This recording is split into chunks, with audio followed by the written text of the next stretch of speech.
नमस्कार साथियों, स्वागत है आपका हमारे चैनल पर। आज की इस वीडियो में हम लेटेस्ट अपडेट टीजीटी पीजीटी से रिलेटेड और 10,827 परिषदीय विद्यालय के विलय के बारे में और साथ ही जानेंगे बेसिक माध्यमिक ही नहीं उच्च शिक्षा विभाग में भी लगाई सेंध। इन सभी टॉपिक्स के बारे में हम जानेंगे, तो चलिए शुरू करते हैं।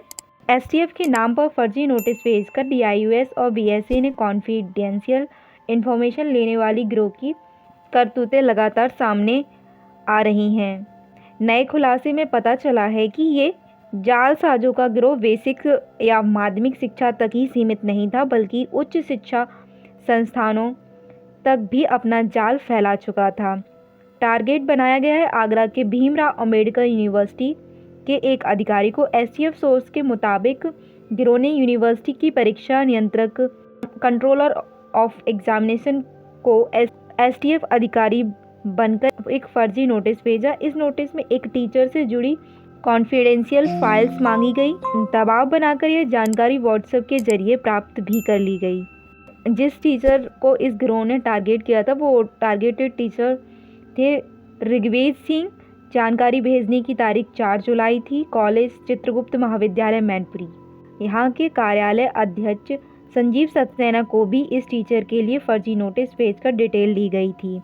ये खुलासा दिखाता है कि गिरोह का नेटवर्क काफ़ी बड़ा है। वो यूनिवर्सिटी लेवल तक भी फेक आइडेंटिटी का यूज़ कर कॉन्फिडेंशियल डॉक्यूमेंट्स ले रहा था। अगर करंट स्टेटस की बात की जाए तो मैन अक्यूज और एक और सदस्य जेल भी भेजे जा चुके हैं। तीसरा साथी ओम प्रकाश अब भी पुलिस की पकड़ से अब भी बाहर है। उसकी तलाश में पुलिस ने अपनी टीम भी लगा रखी है। अगर टीजीटी पीजीटी भर्ती के बारे में बात करें तो इसके लिए भी अब न्यूज आर्टिकल्स के बारे में इसमें बात की जा रही है। शिक्षा सेवा चयन आयोग के सचिव 6 सप्ताह में अभ्यावेदन पर निर्णय ले, तो उससे रिलेटेड थी ये न्यूज। तो इलाहाबाद हाईकोर्ट ने टीजीटी 2023 भर्ती मामले में याची को 10 दिन के अंदर अपना अभ्यावेदन उत्तर प्रदेश माध्यमिक शिक्षा सेवा चयन बोर्ड के सचिव के सामने प्रस्तुत करने का निर्देश दिया था। जब कोर्ट ने कहा कि चयन बोर्ड के सचिव इस अभ्यावेदन पर 6 हफ्तों के अंदर कानूनी रूप से निर्णय ले। ये आदेश न्यायमूर्ति चंद्रधारी सिंह की एकल पीठ ने गाजीपुर के सतीश कुमार की याचिका पर दिया था। याची ने टीजीटी 2023 की संशोधित चयन पैनल सूची के अकॉर्डिंग अपना कॉलेज अलॉटमेंट करने और नियुक्ति पत्र जारी करने की मांग की थी। याचिका में याची के वकील ने कोर्ट से यह भी कहा कि गुणदोष में प्रवेश किए बिना नए अभ्यावेदन को माध्यमिक शिक्षा सेवा चयन बोर्ड के सचिव के सामने रखा जाए। अब क्या हो सकता है, तो याची 10 दिन के अंदर अपना अभ्यावेदन प्रस्तुत करेगा। बोर्ड के सचिव 6 हफ्ते के अंदर उस पर फैसला लेंगे और फैसला कानून के अनुरूप ही होगा। नेक्स्ट अपडेट की बात करें तो 10,827 परिषदीय विद्यालय का हुआ विलय।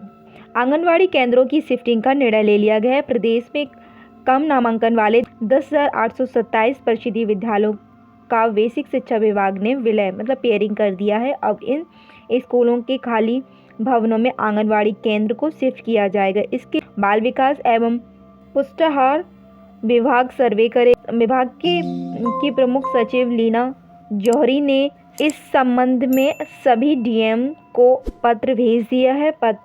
लेटर में कहा गया है कि आंगनवाड़ी केंद्र विद्यालयों के कैंपस में चल रहे हैं, अब उनको बाल वाटिका घोषित किया जाएगा।